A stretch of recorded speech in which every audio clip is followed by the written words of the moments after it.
Hey there everyone, and welcome back to my channel. It is Akira Lillii-Roode here, and it has been a very long time since I've talked to you guys.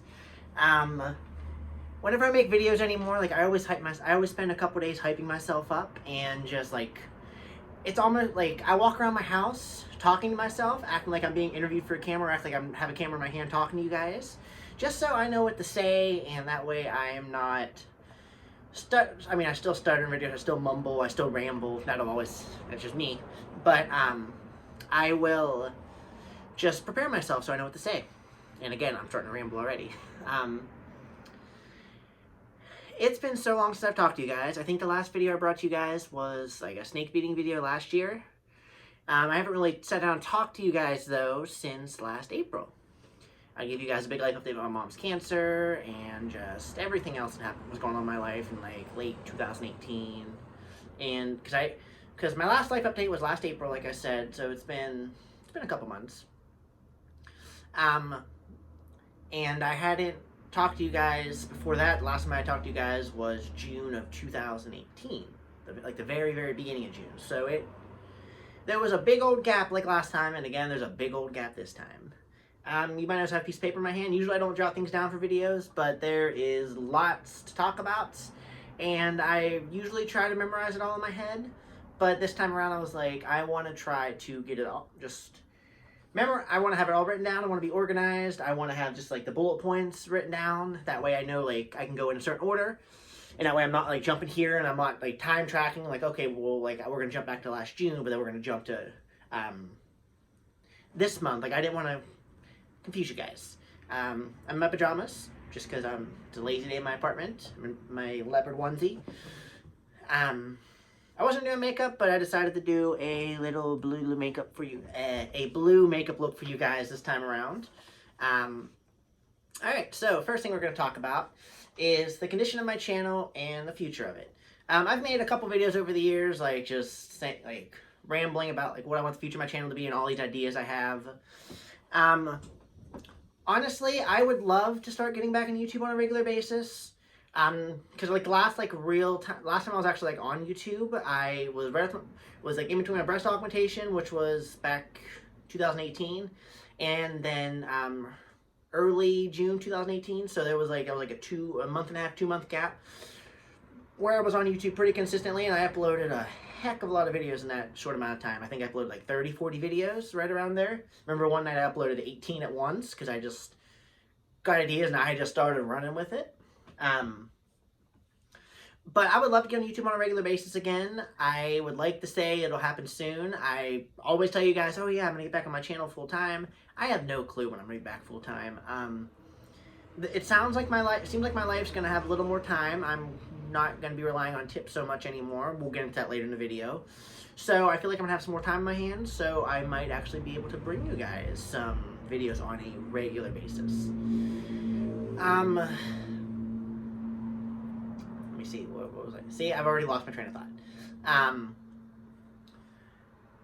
I would like to wait until, because like, okay, so my last video I brought you guys was, I think, a snake feeding video, or I was introducing my guys to my snakes. So 2 different videos. I don't remember which one came first.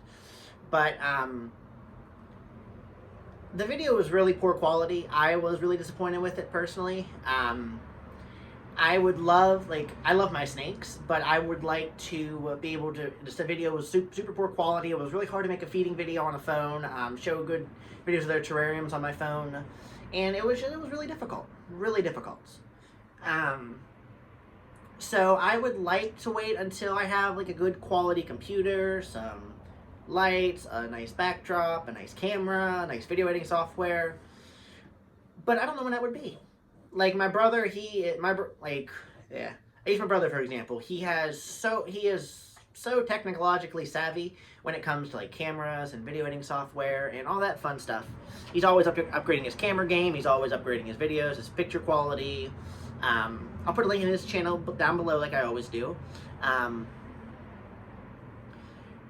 I would like to wait until I got like some of the equipment he has, or maybe even have him help me produce some videos soon, and maybe that's something I could talk to him about. And I think he's offered before, I don't remember. I have horrible memory. I would like to wait until I got some good quality software and equipment, but at the same time, that could be years away. And I really do enjoy YouTube. Like, I always remember, like, back to the beginning of my transitions was such a fun outlet. And, was just, I had so much fun doing it. Like, the last thing I was really doing on my channel was, I was doing an Akira Lillii-Roode Uncensored. And,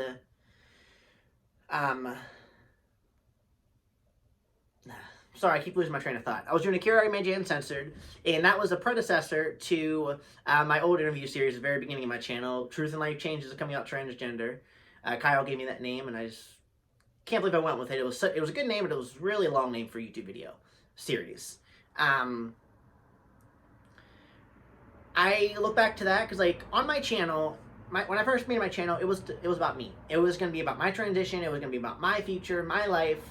But I quickly realized the more time I was into my channel and when I was uploading frequently back in like 2016 and 17, or like March 2016 until June of 2017. That's when I uploaded like on like a regular, frequent basis. And then after I kind of, I guess, went off the grid for my first time I went off the grid for a couple months, because let's be real, I've gone off the grid so many times in my life on YouTube. My channel was first about me, but I came to realize really quickly that it was hard to keep a channel just about my transition going and keep it popular. At first, I was picking up steam really quick, and I'm still picking up steam. Like, every time I upload a video, I always gain at least 10, 15 subscribers. So if I did this on a regular basis, I could probably be to 1,000 by now. But laziness has delayed that. I had a blast doing like my monthly HRT updates. My first interview series, like I said, which, God, let's go back to that series real quick. That series was absolutely terrible. Okay, I can't say it was terrible, but the way I presented it, I was very naive and didn't really know how to run an interview series back then. Like, I would interview guests, but I would cut them off real quick. Each video had the same exact formats. I would ask the same questions every video. I changed it up a little bit.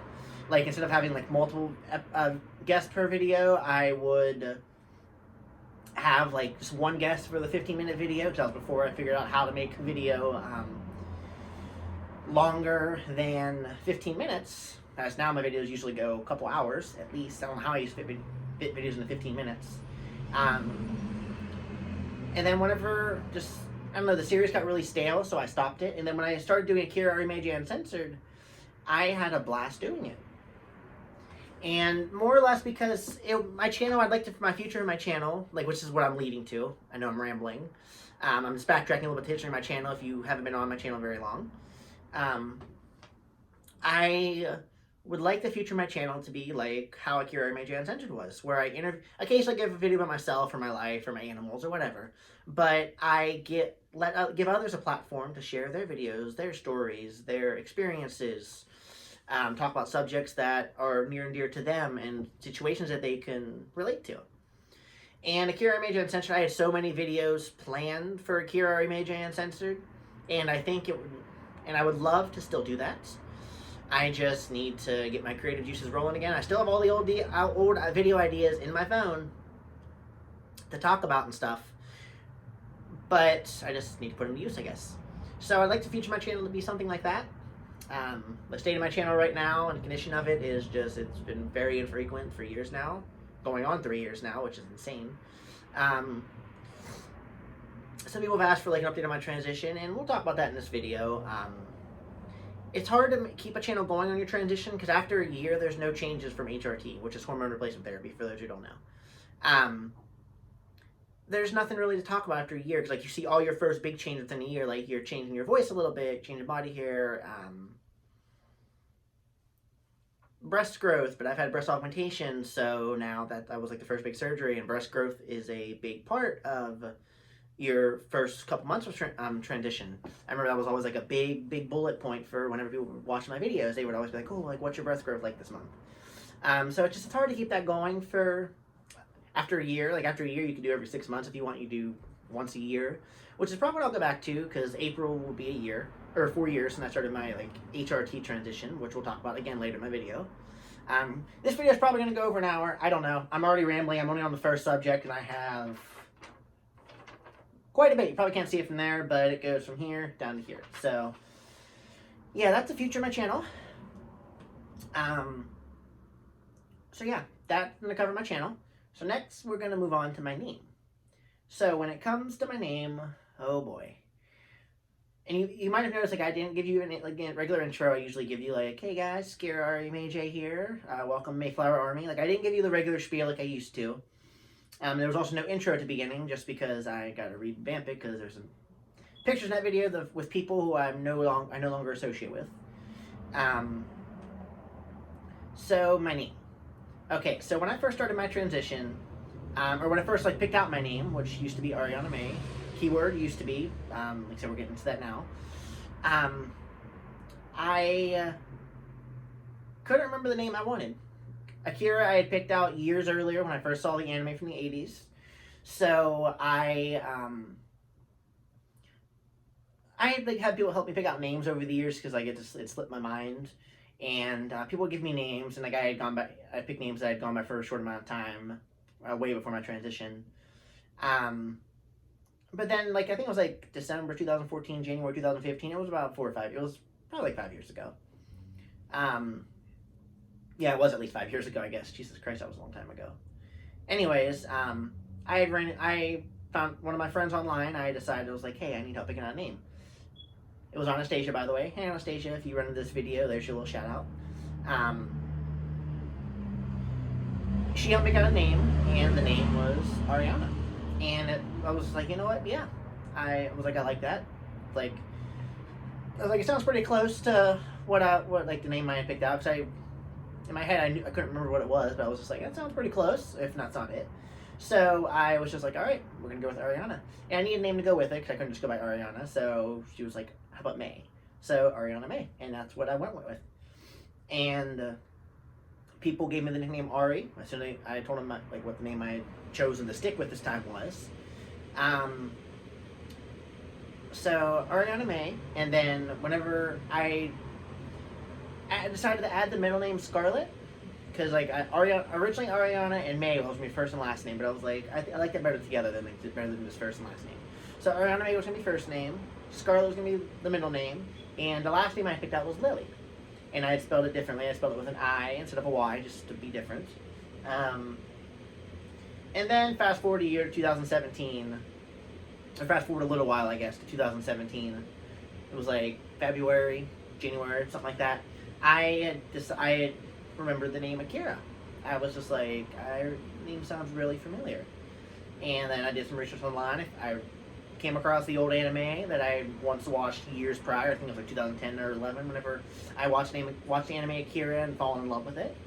So I was just like, that's it. That's the name. This is the anime where I got the name from. So then I debated for a couple weeks, and I uploaded a video here for you guys about what my name should be. And it was like, do I do Akira Mayy? Do I do Akira Ariana Mayy? Do I just do Akira and drop Ariana and Mayy? Or I decided to go with Akira Ariana Mayy. So that's the name I went with for a good while. So yeah, that was the name I went with, and then after that, I just fucking, sorry for the language, by the way, I'll probably cuss a lot in this video. Channel's uncensored, as I always say. So I just started adding names like wildfire. My first name was Akira Ariana Mayy. I had 3 first names at that point. And then I added Nikki to my middle name. And at some point I added Roode to my last name. Then I added Jules to my first name. And then I added Aliana to my middle name. And just my name became this almost joke, I guess. Because it was so long, and it was just like, are you seriously going with that name? And because when I first started my transition, as time went on, I was like, yeah, I want a long name. I want to be remembered for my name. I want it to be unique. I want it to be different. But then fast forward to last year, it got to the point where I stopped whenever I used to introduce myself, I would just be like, I have a super long name. I was like, just call me Akira or call me Ari. So I just and at that point, or last year, I kind of stopped doing that. I more or less started saying I'm just Akira, that's it. And so I got to thinking last year a little bit, and like it just really started. I really started thinking, and then I reach out to a friend. I'm not gonna name drop her here, just because she's always been weird about her name being public, her name being like public, and sharing her story and everything. So I want to respect her privacy. So I'm not gonna mention her. If you're watching this, she knows who she is. But she used to live in West Virginia when she started their transition, and she got her name legally changed up here. Something I couldn't relate to in PA. I didn't have any transgender friends in PA who got their name changed, who I could go to for advice on how to get started and everything. Because in PA, I started a couple years ago. I found forms online. I printed them out. I filed them. Then in the process of like filing, I moved, and my mom moved, so I couldn't use my mom's address where we were living anymore. So I had to switch counties. And when I switched counties, the courthouse said, "Oh, well, you moved, so you're going to have to start the process over, and you're going to have to file in this county." So I was mad. I was like, maybe I could transfer it over, because I'd already paid. I think it was like $200. I paid a $200 some sort of filing fee or something. It was close to $200. It wasn't quite, but it was close. So then I wanted to file. Anyways, I wanted to file in the new county, and I called the courthouse in the new county, and they're like, "Oh, you need a lawyer." So I was pissed. I was annoyed. So I was like, you know what? I'm done. I was like, I am not going to. I was like, I'm done. I'm not gonna even try for a while. And then years passed, and now it's 2020. Or at the time it was 2019, so I was like really getting antsy to change my name. I had gotten everything transferred to West Virginia finally, my license, all that fun stuff. So I reached out to my friend. I was like, "Hey, how do you go about this?" And she gave me some advice about like how to get started, what to do, what forms to ask for, and all that fun stuff, and what to say. So they'll actually give them to you without saying like, "Oh, well, I'm transgender. I need my name changed." Then usually when you tell them that, they automatically say, "Just get a lawyer." It's not that difficult. I know I know the laws are different in every state, but I know there are some states that are not this hard. So I talked to her, and while she was giving me some of the advice, she didn't say this initially, but it pretty much beat around the bush of saying it. Like they're probably gonna laugh you out of the courtroom if you go in and try to get your name changed to as many names as you had. And I was already at that point thinking about just like I picked out a ridiculously long name, and just a ridiculous name. So I talked to her, and just after I talked to her, I thought about it more, and I was just like, you know what? She's kind of right, or not kind of, she's right. And I was like, I've already been doubting this for a while. So secretly on social media, I just changed my name. I changed it from Akira Mayy to just Akira Lillii-Roode. And so you're probably wondering I probably just told you what the name is, but so the name I've decided to go with, and once I get my income tax this year, I am going to the courthouse. I am getting the paperwork. I am filing it. I am done beating around the bush. I am done, because when your name's not legally changed, when you're transgender, it's literally anywhere you go, you have to Nikki Tutorials recently posted a video about coming out transgender, which was inspiring, by the way. But she posted a video and just like talk about like before her name was legally changed, how like you just before it's changed, you have to tell everybody your story, and it's true. Like anywhere you go, like anywhere it requires a legal name, or any online site that requires a legal name, you have to worry about. You have to explain like, oh well, here's my legal name, but I prefer to be called this. And some people, a lot of times they look at you and it's like, oh, and just roll their eyes. I've gotten that a lot. I know a lot of other transgender people have as well.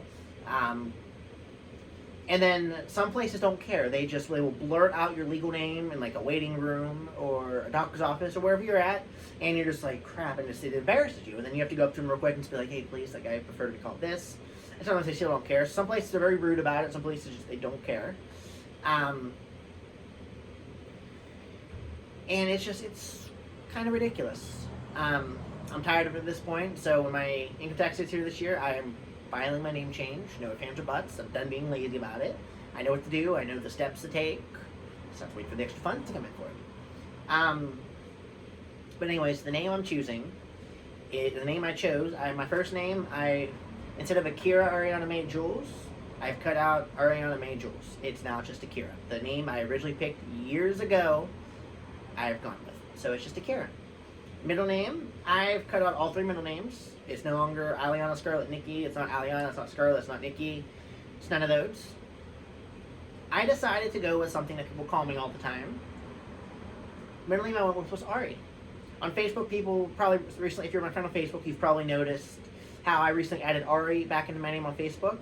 And some people might think like, oh, that's just her nickname, that's why she put it in there. No, it's the middle name I went with. I added Ari back into my nickname on my name on Facebook. And the reason I went with Ari is just because so many people call me Ari. So many people. My entire family, anyone in my family calls me Ari. Little kids, my mom, my dad, my brother, grandma, aunts, great uncles. I was about to say nieces and nephews, but I don't have any of those.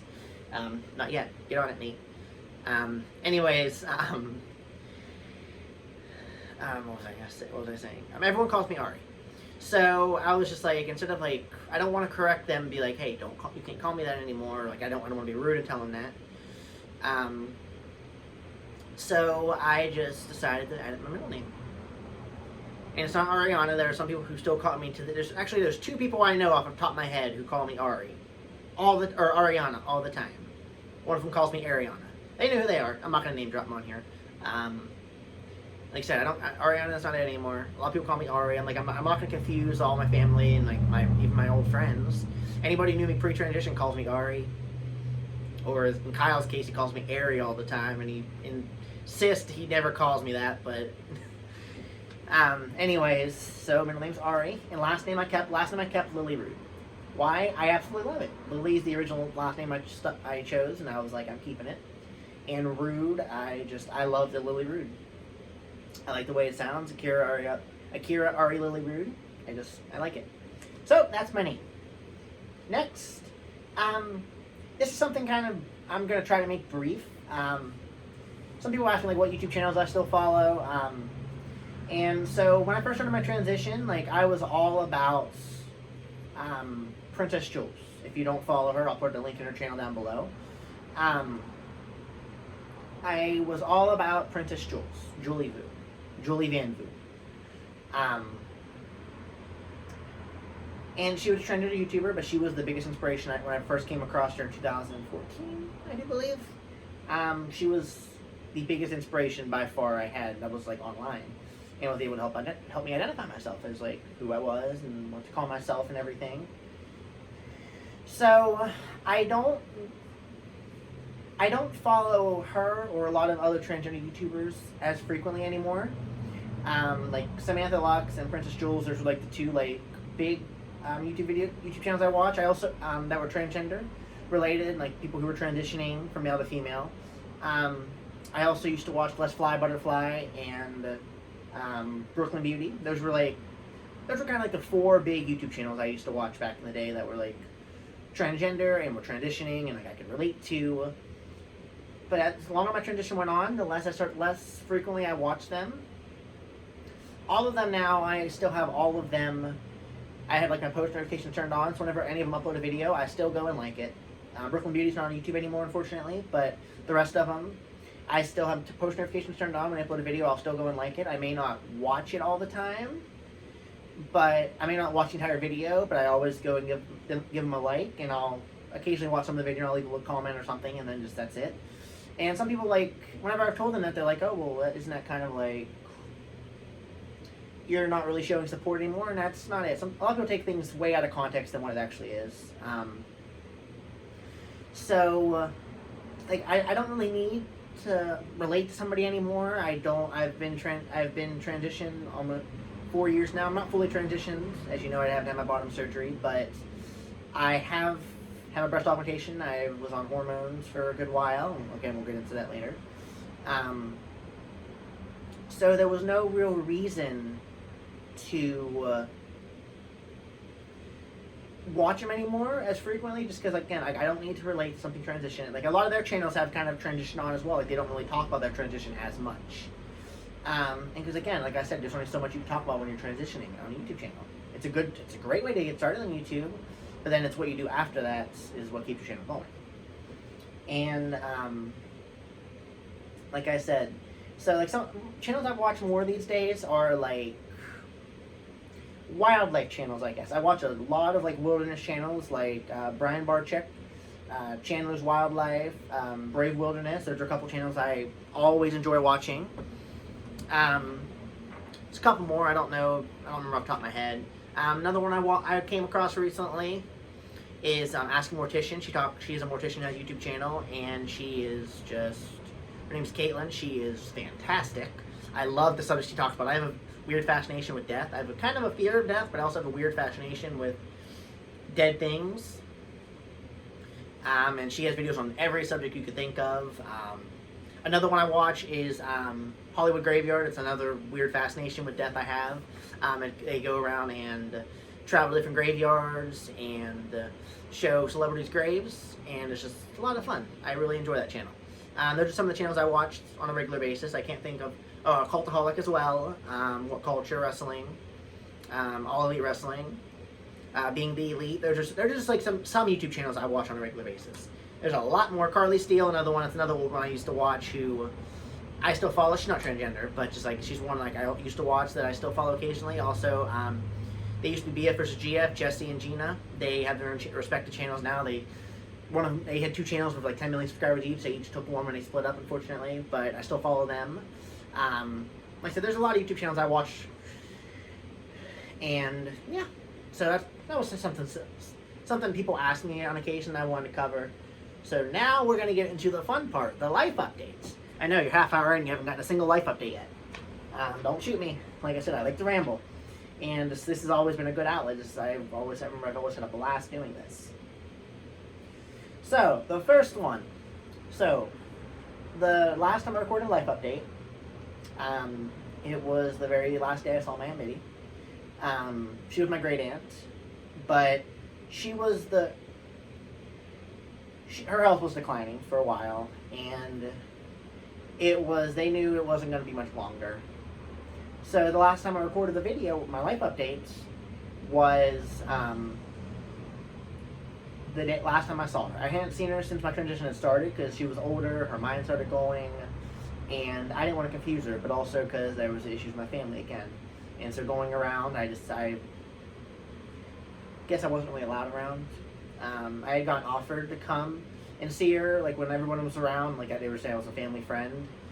I didn't want that. I was gonna feel too awkward. I wouldn't have felt right. Like if I'm around, I want to be known as part of the family. I don't want to be known as a freaking family friend. She was on hospice, and her last rites were read to her, so they knew it wasn't long, it was a matter of time. So that day, I was like, I want to go and see her with you.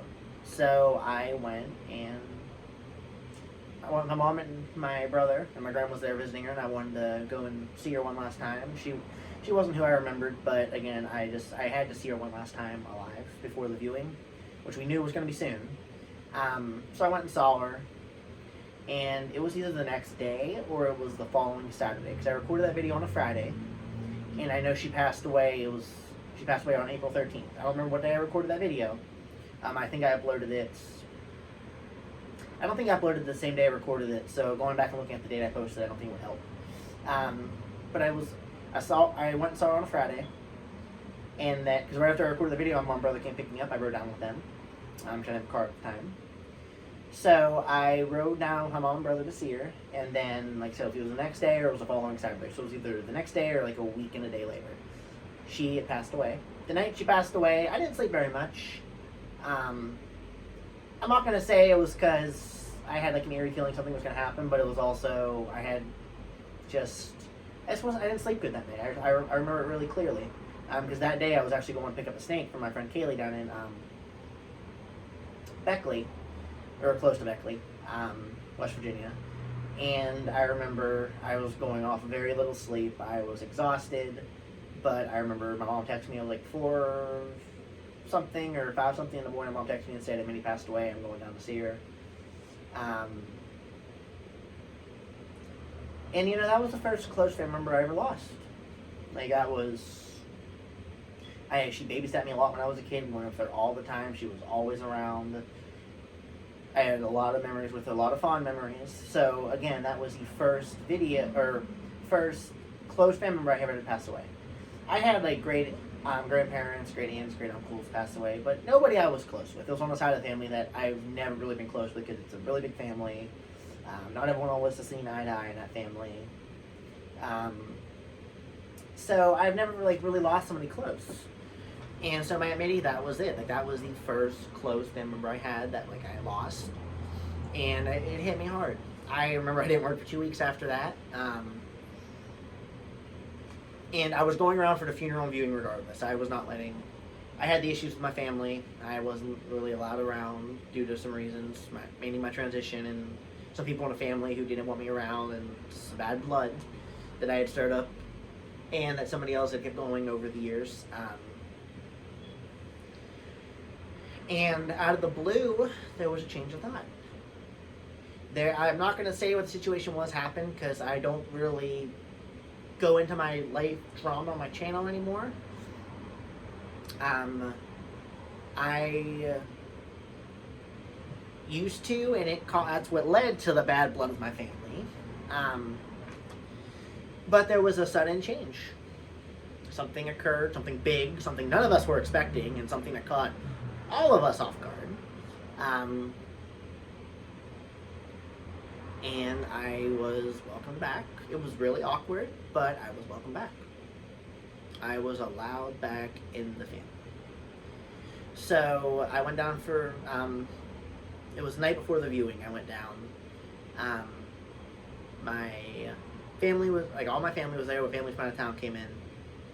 And we were all at my grams for dinner. I remember I went down. I think I went down early. I don't remember. But I went down, and I just remember it was nice.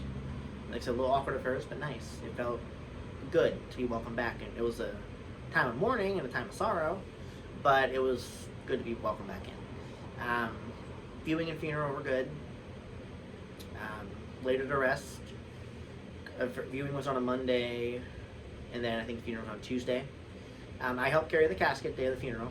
Now, some people have this philosophy where someone who carries the casket can only be a male, but I look at carrying the casket as one of the ultimate signs of respect. And if you have the strength to help carry a casket and you want to be a part of it, I say do it. I say it's something that's very rewarding. People say it should only be a male. I may have been born a male, but it's not who I am. And I still look at it as one of the ultimate signs of respect. Like, you're honoring their last wishes, you're helping carry them to their final resting place. Like, I look at it as such a beautiful thing. And it was something I really wanted to do. I got a little nervous the day of, and I tried to back out of it, I should say. But I'm glad I didn't, because again, it's something I feel really good about. It's somebody I'll always miss, and like somebody whenever I have kids one day, I'll tell about. Like I said, she's just my first 19 years of life, somebody I was really close with, and somebody I'll never forget, especially my childhood. So yeah, that was the first big thing that occurred. Next, we're going to talk about how like my health's been, like medications and like my health insurance, pretty much. So end of 2018, around like I think it was October, I lost my health insurance, and I had it through the state because like I never made it. I didn't make a lot of money up until that point in my life. So like if you made below a certain amount a year, you qualified through the states. And I didn't upgrade my work information, my address and everything. So it's kind of my own fault. Negligence, pretty much. I neglected everything. So my health insurance lapsed. And then there became this big old mess trying to get it back. I filed for it again. And then they claimed I made too much money doing what I was doing at the time, which was hosting at Cheddar's. So they were like, oh, well, you make too much money, so you don't qualify for it anymore. So I tried to fight it. It got denied again. Then I remember I was at the hospital with my mom. It was when she was still going through chemotherapy. She was going through chemotherapy. I was at her visiting her one day in the hospital, and she pulled out something that came to my dad's house because again I still had his address list in PA.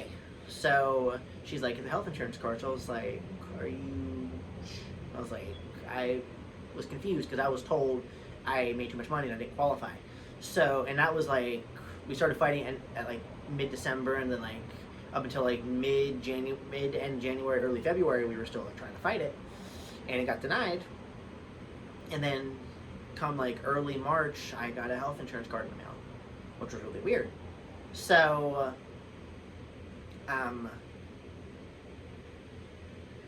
we called, and they're like, oh yeah, your health insurance has been effective since January 1st.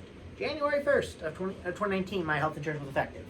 So not only could I have had health insurance at that time, I had it at that time, but they were still telling me I was denied. Like, they were still fighting me on it and saying like, oh, you don't have it. But somewhere along the lines, on January 1st, I got health insurance. So that was like a 2.5 month gap where I was like, great, I could have gotten treated. Could have gotten my meds back and everything, because again, I haven't been on any of my meds on a regular basis for a while now. I hadn't been on my meds since October of 2018. Like, that includes my psych meds, like my Minipress for my night terrors, antidepressant medication, sleep medication that goes along with the night terrors to help me, night terror medication to help me sleep, any of my hormones, and just anything. I hadn't been on any of my meds. So my mind was a little bit of a haze as it was, and then I could have gotten treated. And my doctor, I called, and they're like, okay, so the next closest thing we have available is not till June. I called in March, so I knew it was usually a couple months waiting period to get in with her, so I was like, crap. I was like, okay, it was on my birthday, June 20th. They're like, we have something in the morning for you. I was like, okay, that works, that's fine. Well, I went and saw my hormone doctor, and I got back on my hormones, and a couple weeks in, I started feeling good. And she's like, okay, in July, go get some blood work done. So, because I hadn't gotten blood work in a while, she's like, so we can monitor your levels, because she's like, you haven't been on your hormones a while, so your levels are going to be all kinds of messed up. She's like, so we could balance the medication out, up if we need to, lower it if we need to. Yeah. So, in like mid-July, was close to the date, because on July 20th, I was going to go and get my blood work. Well, then in July, a letter got sent to my dad's house, because at this point I wasn't hosting anymore, I was serving, waitressing, and they apparently found out how much I made. Apparently I made over the threshold of what you're allowed to make if you're going to have health insurance with the state. So they're like, okay, we're taking health insurance away from you. I was like, just flipping great. I was like, I've just got to go on my hormones, so just like that, and they were gone again. And I haven't been on my hormones since last July. Yeah, last July, before I ran out of them. So it was just like fan-flippin-tastic. So haven't been on hormones a while. And I haven't been on any medication in a while. I've been on any sort of psych meds in well over a year now. It's January 2020, and I've been on my psych meds since October 2018. So it's been like a year and 3 months. Now I have health insurance back. My mom works for Highmark in Pittsburgh, and she added me to her health insurance, so I have health insurance back. It was effective January 1st. But the issue I have with that, about going back to my hormone doctor, is so my health insurance is Highmark. My doctors were through UPMC, and if you live in like the Pittsburgh area or just anywhere like that's like close to Pittsburgh around Pennsylvania, you know there was a big old dispute a couple years ago. I think it took place in like 2018 or something like that, where their Highmark / Allegheny Health Network, or Highmark is owned by Allegheny Health Network, or it might be the other way around, I don't know.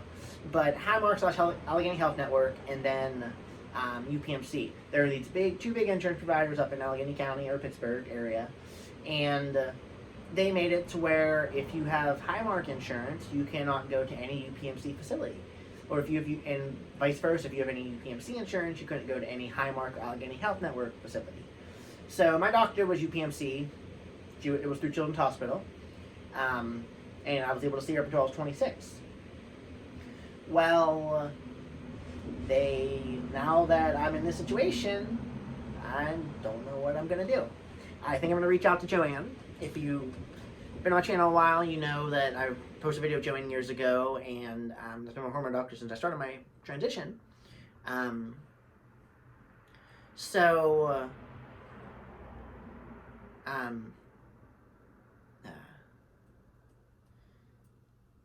yeah, so I don't know what I'm going to do. I think I'm going to reach out to her and just see what I can do, because I know she also works at a clinic in Pittsburgh, so I might be able to see it. Excuse me. Sorry about that. Anyways, I'm going to reach out to her and see what I can do. If not, I'm going to see if she could recommend a doctor here in Morgantown. Because I know Morgantown's a big area, and my mom a couple months ago went to this, I forget where she went to. It was some conference or something here in Morgantown where this doc lady was speaking, and she was like very LGBT, and she like she mentioned all these providers in Morgantown. She has connections at like places that are very LGBT friendly, if like you're transgender or gay or anything like that, anything in the LGBT community. So my mom's trying to figure out her name, because I had it saved on my phone and I deleted it. My mom had it saved and also deleted it. So neither of us can remember the name of her. So we're trying to look her up, and I'm going to reach out to Joanne and see if she has any connections. Maybe that's one of the ladies she has connections with here in Morgantown. Because I always remember years back she was always saying, well, I could refer you to somebody closer to home. And I always said, no, I want to see you. But it might be time where unfortunately I can't anymore because of the insurance debacle. Something might have changed at this point. I don't know.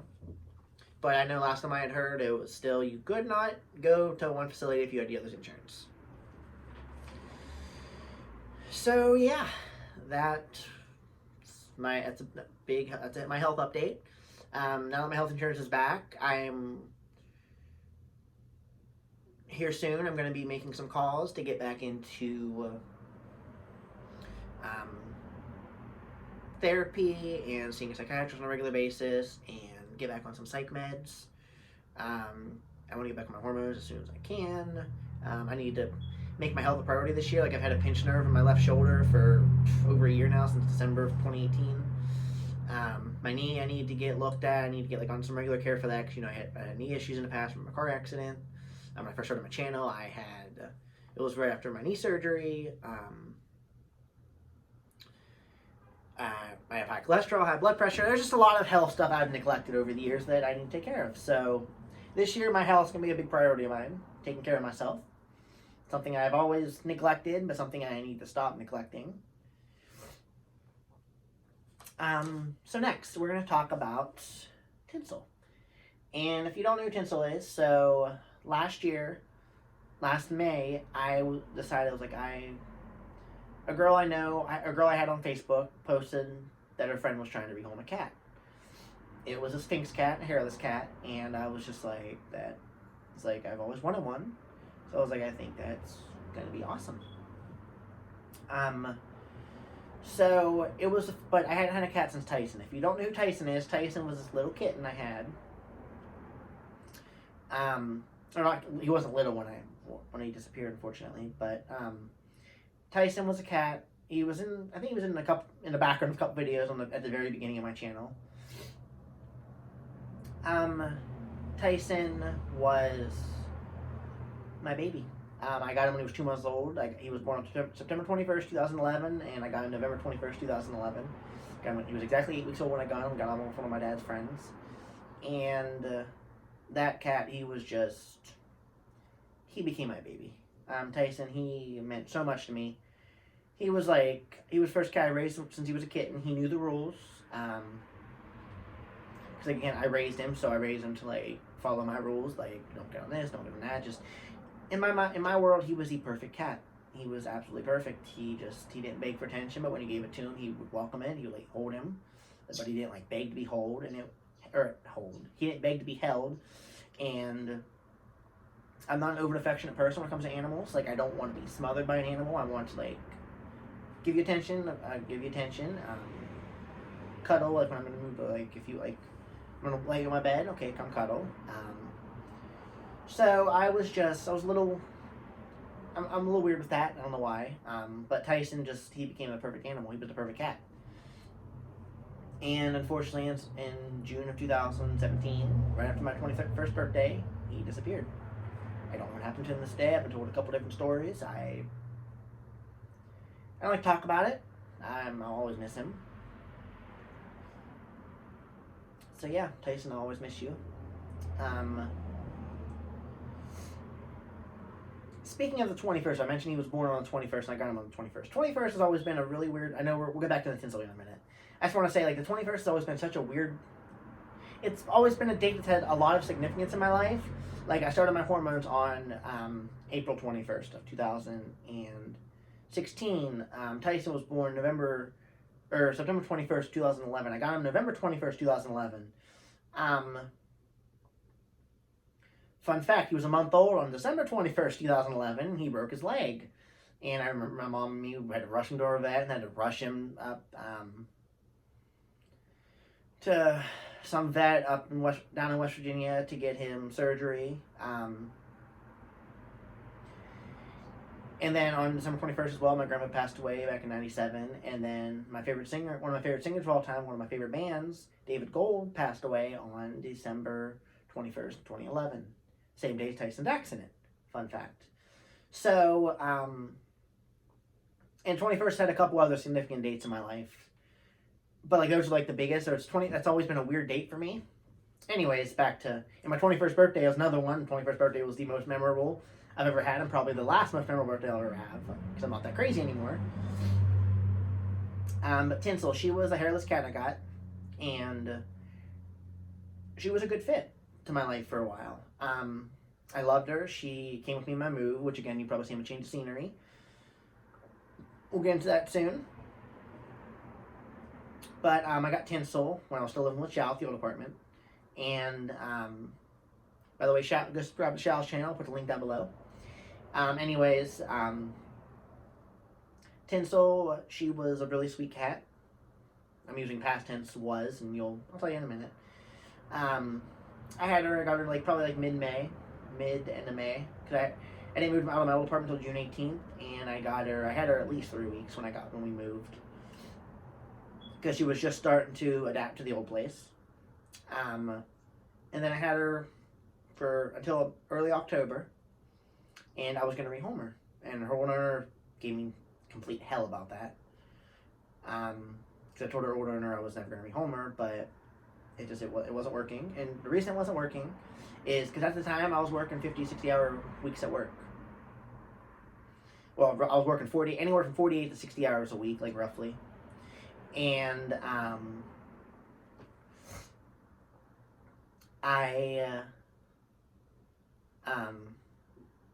it wasn't fair to Tinsel, because Tinsel, she was very affectionate. She wanted a lot of attention. She was really sweet. And I was just like, this isn't going to work out. So my friend Kaylee, shout out to Kaylee, by the way. Hopefully I'll have a video on my channel with her eventually. But, I was going to rehome my friend Kaylee. My friend Kaylee has a lot of other exotic cats and has a lot of experience with exotic animals, and it was going to be a really good fit. And I felt really really good with where she was going. I was always going to be able to keep tabs on her. And if it didn't work out, for some reason, if it wouldn't have worked out, I maybe would have been able to bring her back. But a careless friend of mine, it was the night before I was going to rehome her. It was because next day I was waking up 7 o'clock in the morning. I was going to leave 8 and go meet Kaylee down in Beckley.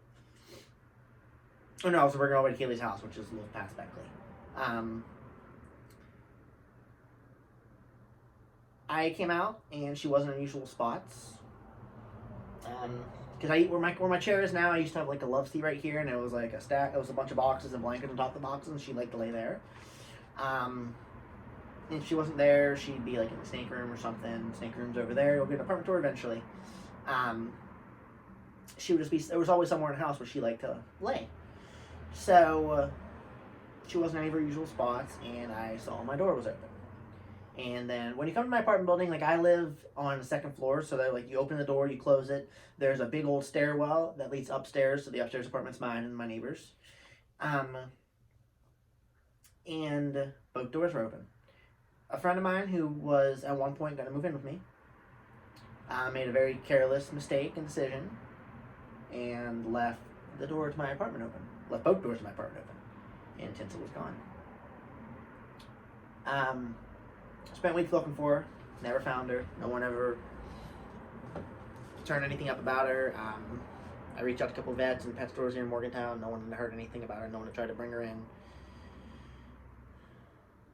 So yeah, unfortunately, Tinsel was gone. and I'll always remember, I'll always miss her.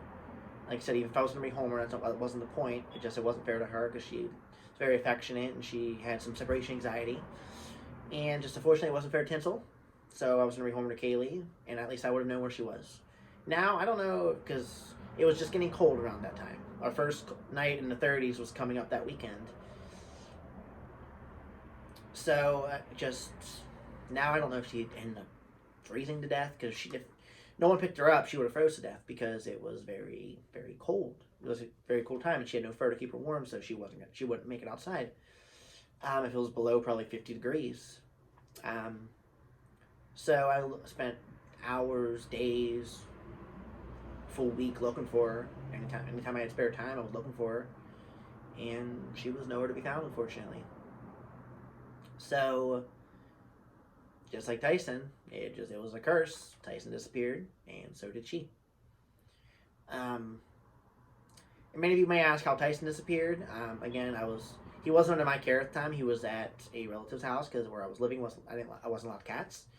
But he was at a relative's house, and he was fine up until a change happened in that house, which shouldn't have affected anything, but all of a sudden he disappeared. So with him, I don't know how he disappeared. Tinsel, I know at least how she got out. I don't know what happened to her. But, so yeah. I had a couple other cats last year. I took one in from my neighbor late last year. I ended up rehoming recently just because it didn't work. I brought in a cat when around the time I had Tinsel, but unfortunately he's kept out my window and still see him in the area, just can't catch him. I also got a dog last year. His name was Laz. He was a husky. He was a good dog, but he didn't like Tinsel, and he tried to kill her.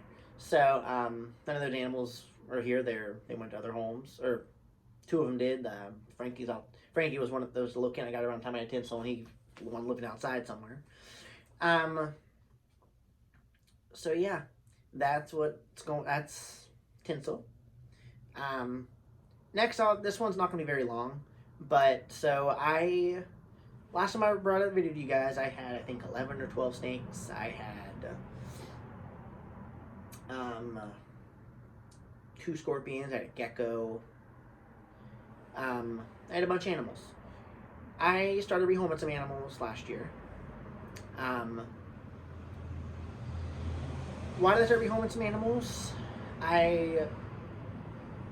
It's not that I felt overwhelmed. I did a little bit, I'm not gonna lie, but I didn't have some of the proper terrariums. I didn't have some of the space I needed for the animals. I had my 9-foot reticulated python. I didn't have room for him, unfortunately. He kept escaping, so I rehomed him. And the fun fact is, the guy I rehomed him to was a builder, and he's currently building me a couple nice wooden terrarium setups that are going to be pretty awesome whenever they're finally finished and I'm able to pay them. So that's going to be a lot of fun.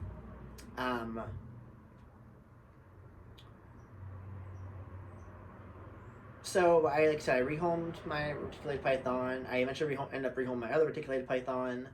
I rehomed some of my other snakes, just because, again, I didn't have the proper setup, and when you have that many snakes, it's hard to give them all the attention they deserve. I'm down to 5 snakes now. I'm down to 1 scorpion. Yeah. I've rehomed, like I said, I rehomed a couple snakes, rehomed a couple animals. Snakes I have left, I have Black Dahlia, my Mexican Black King snake, the baby. I also had 2 snakes escape, by the way. Never found them. Well, definitely found one of them. My old snake Draven, the one I had for a long time. I had for over 2 years. She ended up getting out one day because I didn't secure her lid properly after feeding, and never found her. Fast forward to, she got loose in July. Fast forward to December, I was out to eat with Shal and her boyfriend Mikey, and one of my neighbors downstairs texted me and was like, hey, they knew I had snakes. They're like, are you missing a snake? And I was like, yeah. And I guess she has a drop ceiling in her apartment, and Draven was popping her head out the ceiling. So Draven is still loose in the walls of my apartment building. Haven't been able to find her, because by the time they tried to get to her, she's using the pipes to get throughout the building. So, like I said, Draven disappeared. Weren't able to catch her. She's still loose in my apartment house. My gopher snake also disappeared, which I never found my gopher snake either. Like I said, I rehomed the rest of the snakes I had. I rehomed, so I hit probably 11. I had 2 escape. I rehomed 4 then, so I rehomed. Both reticulated pythons. I rehomed the milk snake. Rehomed my spotted python. Rehomed my gecko. I think that's it. Like I said, I have Black Dahlia, the Mexican Black King Snake still. I have Elite, he's my Colombian red-tailed boa constrictor. I have Melanin, my ghost ball python. I have Bali, my corn snake. And I still have my Burmese python. One thing I need help with the Burmese python, by the way, he's still a baby, and I had to turn my him in, which it'll be good for until the other terrariums are done, and this terrarium will be good. But I've had a hell of a time with mites with him. I've treated with a couple different things. I haven't got anything to work. If you have a good remedy to treat snakes for mites without going to the vet, because right now I don't have the extra funds for a vet, so I will be honest. I'll get into why soon. But leave it down below, please, because like I said, I've been having a hell of a time with his mites. They'll come and go. I've treated the entire room. I've treated every snake terrarium in that room. I've taken every snake out of that room when I've treated. Just no luck. So like I said, leave some feedback down below. I'd appreciate it. If I don't get them soon, I'm going to take some extra money for my income tax. Because if they're not gone by then, by income tax, I will be going to the vet with him and probably buying a new terrarium, just throwing everything in his old one away. So yeah, rehomed a couple animals. There's a couple old friendships. Like I said, you may have noticed there was an intro at the beginning. And something shook my building. Don't know if it was the door downstairs, door upstairs, what? Scared the hell out of me. Anyways, like you may have noticed there was an intro at the beginning, and I have ended. There's a couple people that were in pictures of my intro that I no longer associate with. There was just some situations that happened that I personally couldn't look past because they were like, what the fuck? They were some very interesting, bizarre situations. I couldn't. I had to move on. I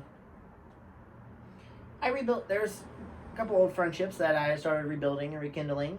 One of them being Jackie. Hey Jackie, there's your shout out.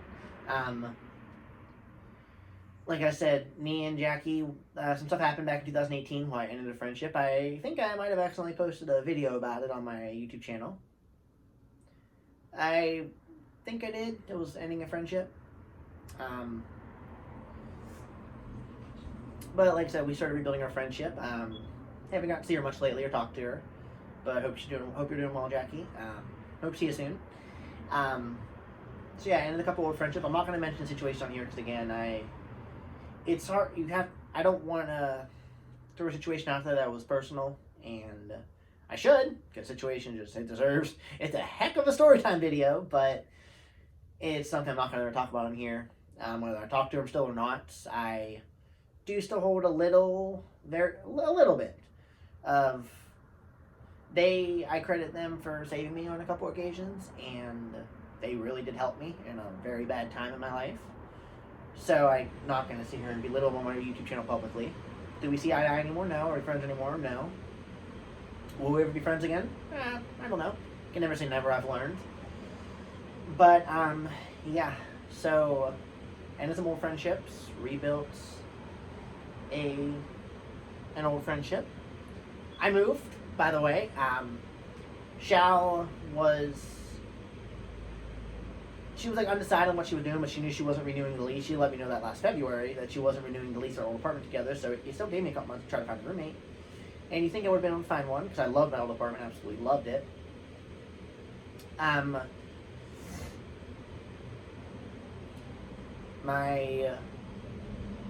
old apartment, I loved it to death. I loved the location. I loved the size of my room. I love the overall apartment. Just absolutely loved it.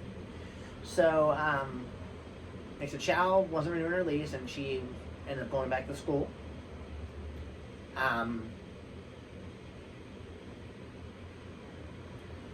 and good on Chow. I'm really proud of her for that. So the bottom line is she was moving back in with family and didn't want to renew the lease. She wanted to focus on school. Well, my roommate had lined up, bailed out, very, very last minute. Put off signing the lease for our new lease for weeks and weeks and weeks because he needed the security deposit, and he kept putting it off. And then finally, he let me know. It's like, hey, I can't do this. Sorry. So yeah, it would have been a guy for me. So I was in a bit of a pickle. I could not afford my own apartment myself. So I went on Facebook and I found an apartment pretty quickly. I spent several days looking, and I found one where I'm currently living. It's a 2-bedroom apartment, which is what I wanted. My snakes have their own room. I have my own room. It's a decent place, not the best. It's not the cleanest right now, which is why you're not going to get an apartment tour today. Hopefully within the next couple weeks you can get an apartment tour. But yeah, 2-bedroom apartment, snake rooms there. This is my living room area. You can tell I have my tapestry behind me. I have my chair with my winter blanket on it. My Rick and Morty mask, and above my Rick and Morty mask is an All Elite Wrestling flag, which I'll talk about here in a minute. I'll be talking about wrestling in this video, of course. Can't have a video without me talking about wrestling. So yeah, I moved. Like I said, it took, guys know me, it takes a heck of a long time for me to unpack. I moved in on June 18th. I didn't unpack till early December. So I lived here about 6 months before I unpacked a single thing, like a single bag, single box, nothing. I'm still not fully unpacked though. Not a huge fan of the apartment itself, and the location of it I'm not a fan of, but for what I pay, it's decent. Place to live for now. So next, last time I talked to you guys, I didn't have a vehicle. My Cavalier I was driving, which was in horrible condition, and the brake lines went out in October of 2018, while I was still working at Haunted Hollow. And that car, I put that car to rest. I was like, I'm not doing this car anymore. I was like, it should have been totaled from the wreck I was in, but I was still driving around. So I was like, all right, I'm done. It is what it is. Car is laid to rest. So I didn't have a car for a while. But last June, an old coworker of mine came in to eat one day at work, and I had got off work, so I decided to go sit at the bar, and we were just chit-chatting, and he was talking about a car, and I was just like, I need a car. So we ended up striking a deal. I bought his vehicle off him. It was his old vehicle. It was a 2007 GMC Envoy. I absolutely loved the car. I would take anything at that point, but it was a really nice SUV. Biggest thing I ever owned, next to my van. Had 18 cars, by the way. We will one day make a video on all of my vehicles. But the Envoy, I got it for a really good price. It needed work, of course. It wasn't any mechanical work or engine work. It was more or less just a bunch of small things needed done. So my mechanic, so I'm gonna give him a quick shout out. I will put the link to his Facebook page down below. His name's Turtle. He owns Affordable Garage in Waynesburg. He did my Envoy up beautifully, and he's worked on several of my brother's cars. He worked on my Envoy. He worked on my Cavalier. He's currently working on my other project that I will mention here in probably a minute or two. He's absolutely phenomenal. Anything you want done, he can make happen. Right now, he's working on a very unique project for me, and I'm very excited to see it done. He's doing all the engine work for me. If you know anyone in the Morgantown, Pittsburgh, anywhere area that can do custom interior, when I say interior, I mean custom seats, custom upholstery, custom dashboard. I need gauges.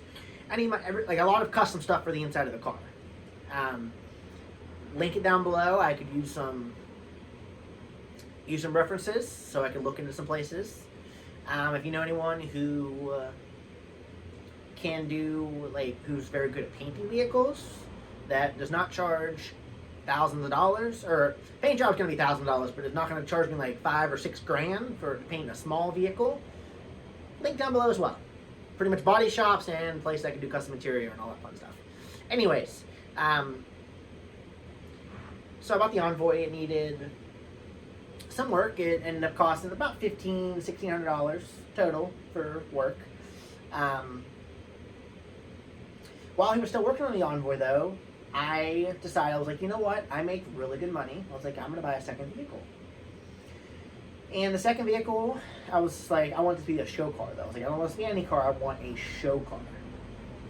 So I was just like, okay. I was like, let's see what I can find. I was like, I didn't want just any show car. Like, I was very specific. I looked at it. You guys know a couple years ago I had a Nissan 300ZX. Absolutely beautiful car. It was in pristine condition. I miss that thing so much. I regret letting it go. Bad time, no money, no job. So I looked at a couple of those again. I looked at a couple Volkswagen Beetles. I looked at a couple Cavaliers. Cavaliers aren't a show car, but whatever I was buying, I was gonna turn into a freaking show car, some way, shape, or form. And then I was like, you know what? I'm gonna look up a Geo Metro. Geo Metro, a very weird car, like something you usually don't hear of as being a show car. So my Geo Metro, I was just like, all right, let's see what I can find. A lot of the ones I was finding, there were none that were super close. Like, I knew I was gonna have to go somewhere a couple hours away to get one, because they rusted out, and they haven't made them in I don't know how many years. I know it's been over 20 years, probably over 20 years since they made them. So I wanted the Geo Metro, and a lot of the ones I was finding, it was like their bodies were in really bad shape, and I was just like, I want something that's gonna be good, because I had a Geo Metro before, and my Geo Metro I had previously. When I say I had it for 4 hours, I am not exaggerating. I definitely had it for more than 4 hours, but it was drivable in my hands for 4 hours. It had a lot of rust on it. Geo Metros have they don't have frames. They're an A-body or a unibody. Like, the whole car is connected. So like some places, like once the frame rusts, they could like weld it. They could weld more metal on, try to salvage it. This thing, my old Geo Metro had a lot of rust on it, and I bought it from a body shop in Pittsburgh, and they wouldn't put it up on jacks for me. They were like, there's some rust underneath. They showed me pictures of it. I got underneath and saw it, and I was like, it doesn't look that bad. Well, I drove it home, and I drove home to Pittsburgh, so that was like an hour and a half, 2 hours of my own time owning it. Got it home, and then I was like, I'm going to drive it down to the bank, which was downtown from where I lived, and I was going down a hill, and the A-arm snaps off and breaks off part of the unibody, and that was the end of that car. So my old Geo Metro, I was like, I want to make sure there's like not a lot of rust on this thing. I was like, I want this thing I wanted to find a decent one. So a lot of ones I was finding, like, didn't run, needed this, needed that. And then I found one. It was in York, Pennsylvania, which is from Morgantown. It's like 3.5 hours, roughly. Heck of a hike. But I was talking to the guy, the pictures looked really good. One thing I have learned in life, especially in this situation, angles help a lot with cars and a lot with people. You can take a picture of a car from a certain angle and it will look like gold. I knew that already, but really the situation showed it. Pictures looked really great. Car had kind of pretty low miles, 37,000 miles to be exact. How did that low miles, you ask me? I don't know. Don't care. It just had low miles, and I was just like, it seems perfect. So, got the money together for it, and we set a date to go down and look at it. Fun fact, though, while we're talking about cars, me and my brother, we were going to rehome a couple of my snakes early this past August, and his car was acting up on the interstate. We were on our way back from rehoming them. We drove to Flatwoods, and we were in Bridgeport, West Virginia, and so we got in a car accident. Some lady rear-ended us, and she was going between 60 and 80. We were on the interstate. We were in a slow lane, slowing down, getting ready to get off an exit. His car was acting up, and she rear-ends us. So, yeah, I was in a car accident a couple days before I was going to get my Geo Metro. We were in the accident, I think it was Thursday night, and then I went to get the car Saturday. So I went to get the car Saturday, and it was a heck of a hike up there. When we got there, me and my Aunt Kim went with me, and we were kind of just sitting. We were meeting at this car wash, so we're just sitting in this car wash, just waiting. And then a bunch of Puerto Rican people pull up, and apparently there's a lot of Puerto Rican people in York, PA, from what I learned from the situation. So we pull up a bunch of them pull up, and like 5 or 6 of them get out of the car, and they wave us back. So we drive back. I've been known to put myself in some pretty dumb and sketchy situations. This was one of them. There was the metro, and oh god, did it. That's why I say the pictures did it a lot better of justice. Windshield was cracked for one. There's no power steering. Was leaking antifreeze. There was no latch to open the hood. You had to use a hammer to pull the hood latch to open it. Needed brakes, needed rotors. Had wheels way too big on it that were rubbing the fender wells. The exhaust, I didn't know any of this at the time. Like, at the time, I didn't realize any of this till I was home and actually got a chance to look at it. Because like the guy was like, you can come and look at it if you want to. I was like, if I'm driving 3.5 hours, I am buying the car and I am coming home with it. There was no ifs, ands, or buts. So the Geo Metro, like I said, like the exhaust they had on it, like you could tell, I thought it was like a straight pipe exhaust, which if you know much about cars, you kind of know what that is. This is a pretty cheap, loud sounding exhaust. It's pretty much just a straight piece of pipe. So it was a very loud car, but we come to find out later on that they didn't even have the exhaust attached to the engine. They had the exhaust disconnected from the engine and just tied up, and the engine, it was just running straight off the engine, so it was very loud. The car had no air conditioning. The windows didn't go down, or the driver's window didn't go down. If you could get it down, good luck getting it back up. They had these like custom fender flares over top the fenders in the back, and instead of cutting them off at the back door, they just completely put them over the back door, and they bolted the back door shut. The trunk didn't open. The car was just, and under the hood was a mess. The car was just Jesus effing Christ. So, car needed a lot of work. We went and transferred the title, put it in my aunt's name, because I technically wasn't a West Virginia citizen yet, and I couldn't transfer it to PA because I didn't have any sort of PA updated addresses. So, transferred it and drove it home. And driving that thing home was terrifying, because driving home from York, PA to Morgantown, it was all mountains for one. It was, you guys probably don't care about me going to detail on every situation. I don't care. I'm doing it. Don't like it, don't watch. Anyways, it was all mountains. Geo Metros, if you know, don't go fast as it is. And the Geo Metro, like I said, since all the stuff they had done to it. Oh, and another thing, they didn't have any suspension on it. It was sitting on hockey pucks.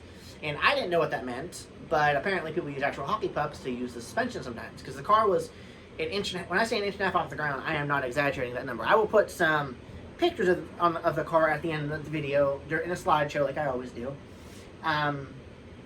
And just the Geo Metro was just, Jesus Christ.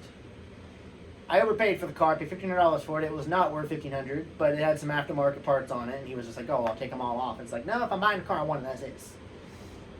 Shouldn't have said that, because I got something. I got a project car instead of a show car. It'll eventually be a show car, but it's a project car. So the Geo Metro, like I said, driving home was hell, to be honest with you. It's a hot August day. No air conditioning. All mountains. It wouldn't go above 35 miles an hour going up the mountains. Going down the mountains, the fastest it went was 50. And you're on a 3-way interstate going up mountains, going down mountains, trucks all around you. Yeah, it's fucking terrifying. It is goddamn terrifying. Got it home. I drove it around for a couple days, for a couple days, I guess. And my onboard was done the next week. The Geo Metro at this point, It had blown a flat tire on me because the rims were too high, and since it was on hockey pucks, the tires were so high up in the fender well, it was rubbing against the struts that were still there. The car was just, oh my god. I'm pretty sure the engine, it blew a head gasket at some point because it was leaking antifreeze and it was a crack somewhere, and just pretty sure the transmission was going because it had trouble shifting, and just the car was a goddamn mess. So my Envoy was done finally. I was driving around until the Envoy was done, but no. I mean, I guess it did. I drove around for a couple days and the Envoy was done. So I had it towed down to my mechanic, and towing it was a freaking nightmare because I needed a flatbed tow truck to tow it, and my insurance company and the garages, they kept sending out regular tow trucks, even though we told them, like, after the tow truck came, he's like, you need a flatbed. Turned into a nightmare of a day. Got it towed down to him, though. Got my Envoy back, and I finally had a car that ran good, that had a bunch of work done to it. I was able to drive, and I had it for about a week, and I was having a blast out of my vehicle, but there's a but. You think I would have been content, I would have been satisfied, but I was making really good money at the time, and I was just like, you know what? I was like, I want a new car, because while my mom was going through chemotherapy last year, I drove her car around a lot. Like, there would be times where I'd have her car for 3 weeks, sometimes a month at a time. Because after chemo, she wouldn't, they recommended she didn't leave the house for a couple of days because her immune system was low. And then a lot of times she would end up back in the hospital. So then after that, she'd get out and she wouldn't really need her car for anything. She wasn't doing traveling for work very much. So she was giving me her car and say, just hold on to it, gas it up, and all that fun stuff. So yeah. I was driving. I had gotten used to driving a new car. Then the 2007 Envoy was a nice car, and for 2007 it was a luxurious vehicle. But for what I want, I was like, I want something new. Like, I want something new. Like, I deserve it. I make good money. So this dealership in Pittsburgh called Drive Time. Check them out. You ever heard of JD Byrider? This is like the richer older cousin of Byrider. Byrider is a dealership that sells you used cars with a ridiculous down payment, ridiculous interest rate, and ridiculous payment for old ass cars. Byrider sucks. I know because I have experience. With them. One of my 18 vehicles. So my mom got a car from Drive Time, and I was like, you know what? I'm gonna go to Drive Time myself. And I was like, I'll trade the Envoy in. It was like no big deal.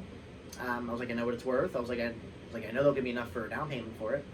So I went down to Pittsburgh to Drive Time one day. We went down on a Thursday, and give them all my information. And there was an issue with the Envoy title situation. I'm not going to get into that. It was a finicky situation. The title was one thing, but online said something else, and it was a mess.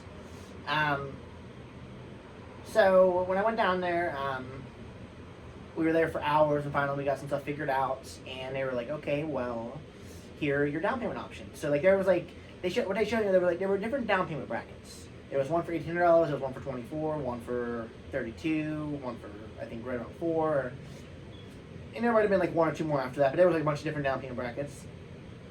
And I was like, okay, well if I am putting money down, I'm gonna put as little as possible down. Before I went down there, I went on the website and I had a couple cars picked out. And there were two Toyota Camrys. I'm in love with those because of my friend's mom's car.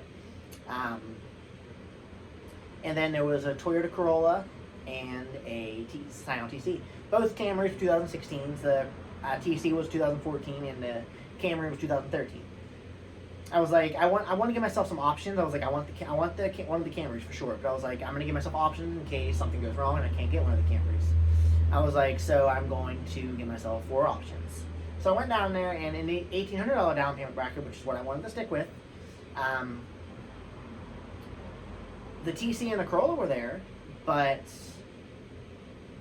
neither Camry was, unfortunately. They were in, I think one was in 24 and one was in the 32 or something like that. So yeah, I was just like, well, I don't know what I want. I asked this car salesman what he recommended, and he pointed out a couple to me. Then he pointed to, I ended up, he grabbed 5 sets of keys for the Corolla and the TC, because those were the 2 on my list. And then he grabbed one for 2018 Kia Soul, and I forget what the other two were. There was like 5. I test drove the Corolla, a TC, I test drove the Corolla. And then I got to the TC. Or then I got to the Kia Soul. It was 2018. It was one of the newest out on the logs. They had a couple 2018s. So I was like, alright, well, it's like, I'm going to see how this goes. So I test drove the Kia, and I fell in love. It was like the Envoy, but a little smaller. It was still, it had room to haul stuff. The Envoy was big and had a lot of room to haul stuff. But Kia was still a bigger vehicle. Not too big, decent on gas. It had all the controls on the steering wheel like I wanted. Had my big radio, had Apple CarPlay, and just I was sold. I was like, yep, I don't need to drive anything else. I want this. So they weren't able to give me as much for my Envoy as I would have liked due to the situation, finicky situation. So we went home. That night I posted the car, and I got. When I say 50 or 60 hits on Facebook, I'm not exaggerating that number. There were so many people who hit me up about the car. A lot of people who lowball you like always, but some guy who drove from out of town to come look at it that day. I showed it to like 6 people before him. He was like number 7 or 8. I showed it to. It was a ridiculous morning.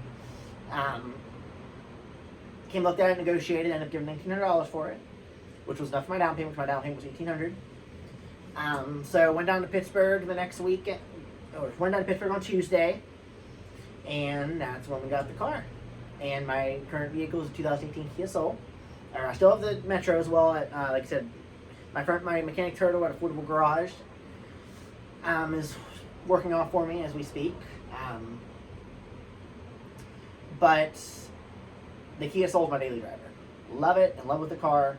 Anything I don't like about it is the payments for it. So anytime you get a car, usually you have one payment a month.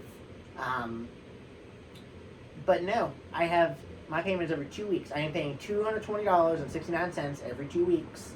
Every 2 Fridays, it's due. It's not due once a month, which really throws me off because I'm one of those people where I like knowing when my bills are due. I like planning around the dates when my bills are due. Like, okay, rent's due on the 15th. This is due then. This is due this. I like knowing when my bills are due. So it throws me off.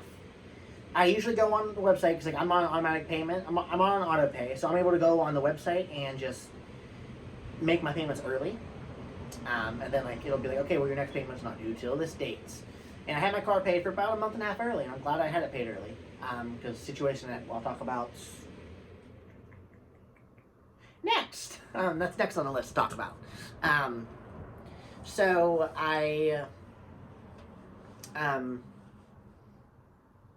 in a couple months, I'm probably going to try to trade it in as much as I love the car. I'm already tired of the every 2 week payment thing, and I don't think I want to do that for 4 years for the amount of the loan, so I'll probably try to trade it in on something brand new. I'll probably wait till the 2021 vehicles come out. That way I'll have it closer to a year. So, yeah, for now I have the 2018 Kia Soul. We'll see what vehicle number 19 is. Because whatever vehicle... I owe like 11 something. I owe like right around 20 on the Kia, and it's worth right around 11 something. So I'll probably end up being upside down like 8-9 grand. Then now let's transfer to the next loan I get. So yeah, I will. Whatever my next car is, will be the car I end up keeping for several years. But it'll be brand new. So that's what I'm excited about. All right. So next, this is gonna be a fun one to talk about. This has been something that's sucked lately. It's sucked over the last month. So first we'll talk about, back in August, right around the time I got my Kia, I got a promotion at Cheddar's. I got promoted to one of the certified trainers in the restaurant. There was like 4 of us. I was one of the certified trainers, and so I was one of the people in charge of getting first dibs on training any new server that came into the restaurant, or anybody who was moving up from like a host or a busser or kitchen or whatever. If they were moving to serving, I was one of the people that was tasked with training them. That was fun. But, so, in December, the day after Christmas, I was let go from Cheddar's. I was terminated. Due to, oh my God. As any of my coworkers who I work with at Cheddar's will tell you, there is so much that can be said about that place, so much that probably should be. But I'm not going there. At least not in this video. Maybe one day I'll make a story time video of working at Cheddar's. And And that video probably will come eventually, and it will be one to grab popcorn for. Not going to go there right now. Because that alone is probably a 50-minute video. Because I will spill all the tea, I will hold nothing back. Some BS situations what led to me being let go. I had been talking about wanting to leave Cheddar's for a while, or at least wanting to cut back. Because, like, serving's a gamble. You never know what you're going to make. You can make great money. You can make absolute horrendous money. And I was just like, I was very tired of the gamble. I wanted something with security and then serving on the side. So I was like, okay, well, I'm going to, like, I had looked for other jobs over the previous months, but, like, I had kind of stopped looking at that point, just for now. And I got let go. Like I said, it just happened differently and sooner than I would have expected it to.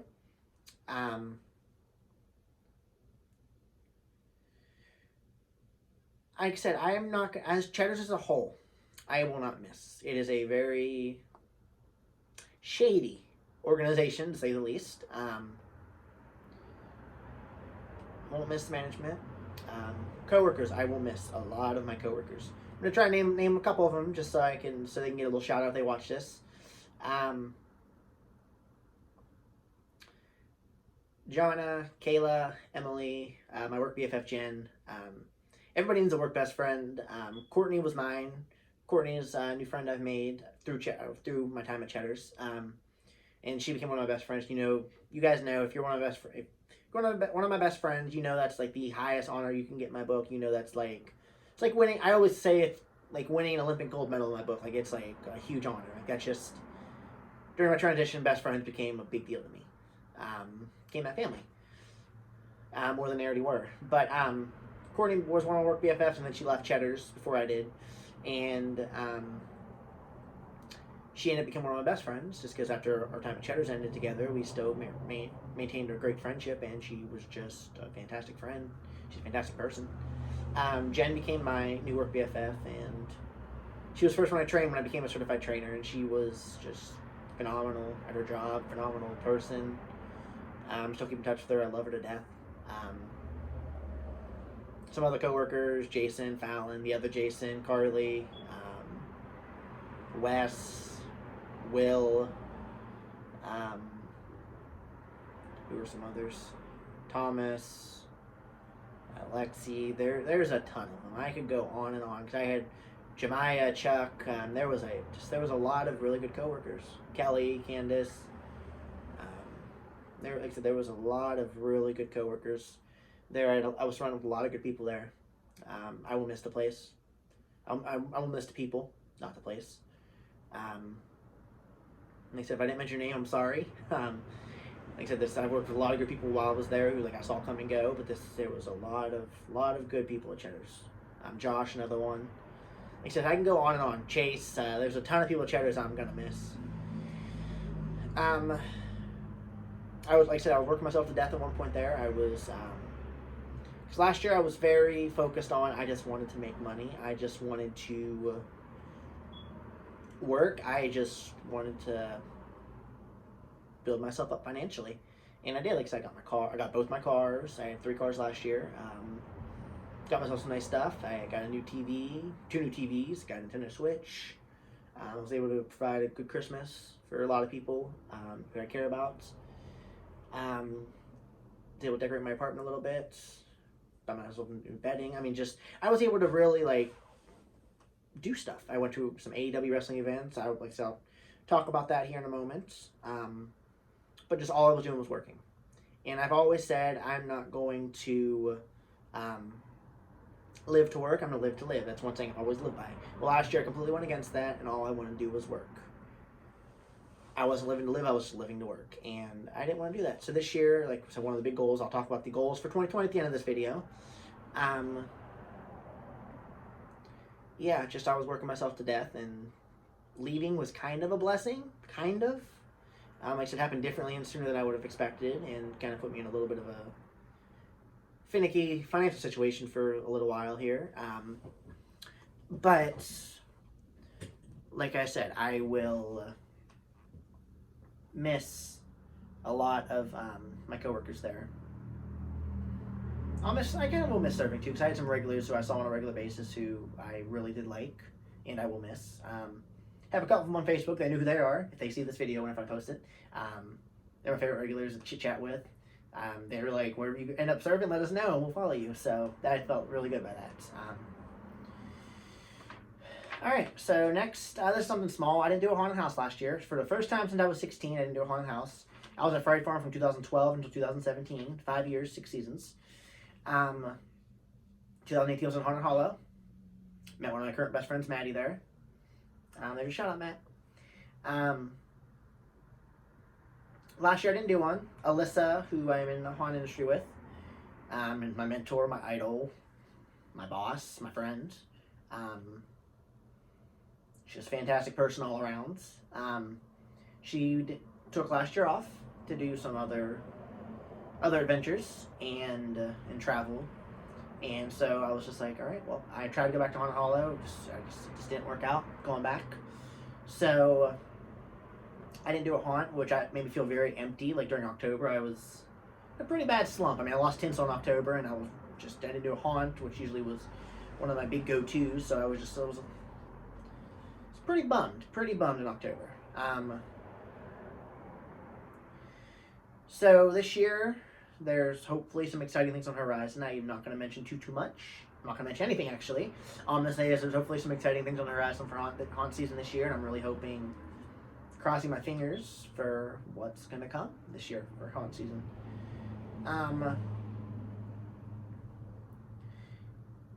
So, now that we're in October, I'll talk about some wrestling events. I went to a couple wrestling events last year, 3 to be exact.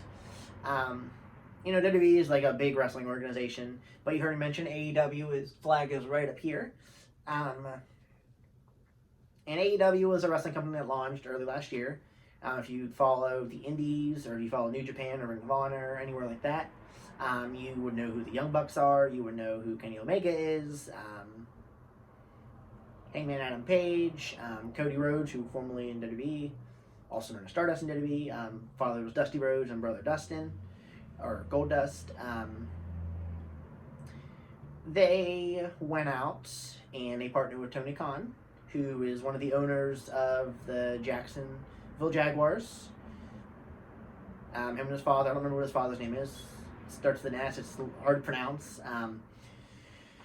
But they got with them and they started All Elite Wrestling, because they were in a group called The Elite, and they have a YouTube series called Being the Elite. It's another YouTube channel I watch. All the YouTube channels I watch, I will link down below, by the way, including All Elite Wrestling's and Being the Elite's channel, along with Cody Rhodes' channel, The American Nightmare, or Nightmare Family.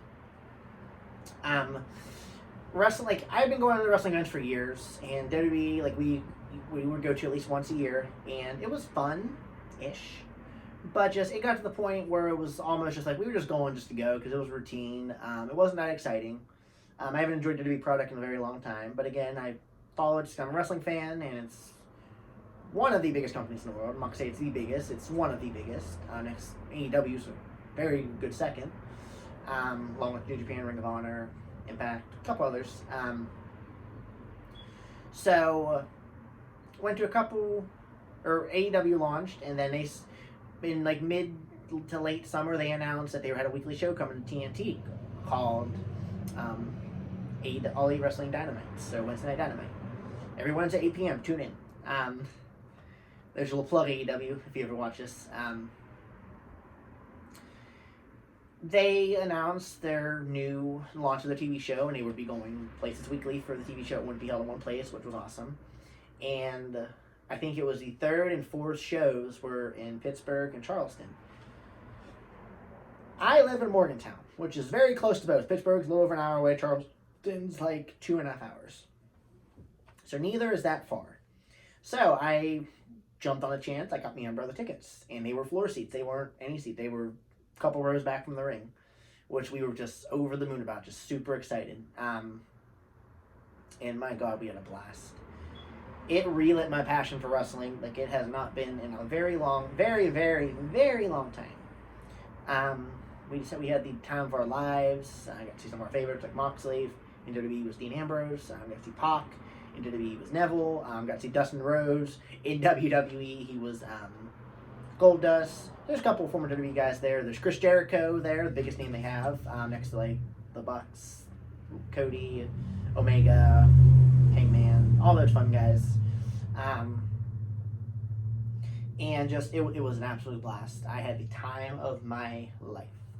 So then while we were at, AEW Dynamite Pittsburgh, I went on and bought tickets for Charleston. I was like, you know what? We're going to Charleston next week. I was like, I'll get us a hotel the night of. We're going to go down. We're going to have a blast. And went down again. We had the time of our lives. We were even closer this week. We were even closer, and we were in a better viewing position of the ring. We actually got on camera for a couple seconds when Jon Moxley entered through the crowd, which one of those little things, but just getting caught on camera whenever when we were there, it was so much fun. And then while I was at that one, I went on and bought a ticket to go to my brother didn't want to go with me the next week, but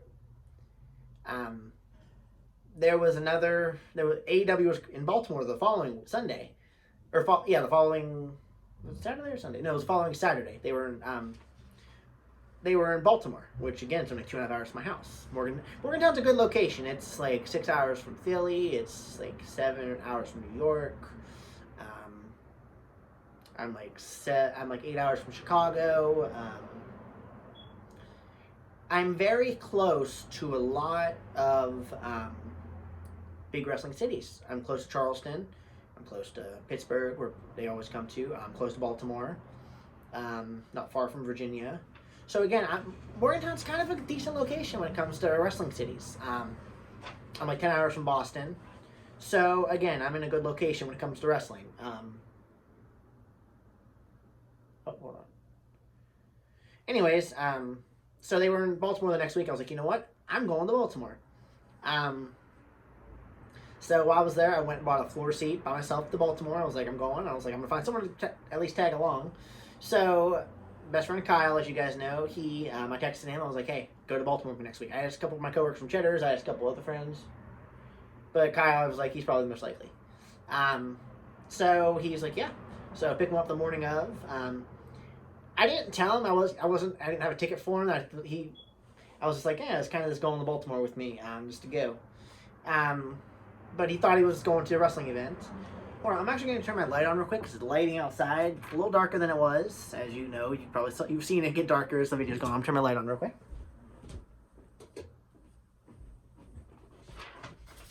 There we go. A little brighter now. Probably should have had it on from the beginning. But I didn't tell him I didn't have a ticket for him, and then that morning, I picked him up. He's like, "Yeah, I'm super excited." He's like, "What are we doing?" And he's like, "It's gonna be fun." So I was just like, "All right, I'm obligated to buy him a ticket now." So I went and bought him a ticket. It wasn't near me. It wasn't really that high up. It was actually pretty decent viewing from what he told me in pictures and videos he showed me.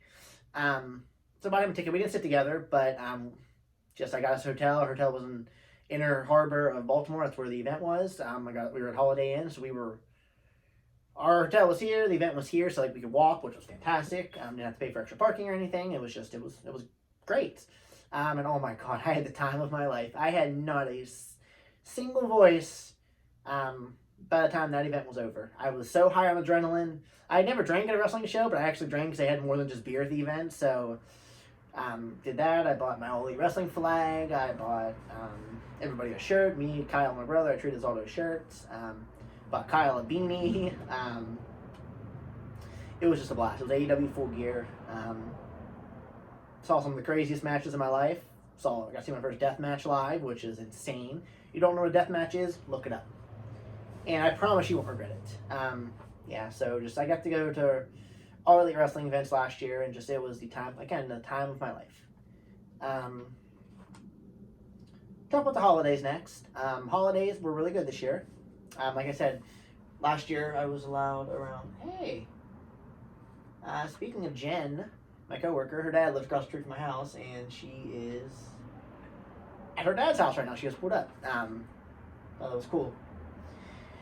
But holidays were good around my family. Like I said, Thanksgiving was good, and Christmas was even better. I really felt welcomed back into the fold.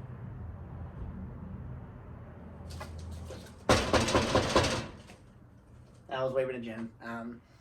Anyways, holidays were really good last year. I had a really good time. I'm really glad I was welcomed back into the family. It came full circle because it was my first holiday around family since 2015. Kidney stones. I got struck with kidney stones this year. I probably would have started the job by now. I'm still out of work currently after the whole Cheddar's fiasco. Kidney stones. I got struck with kidney stone. It wasn't like any stone I ever had.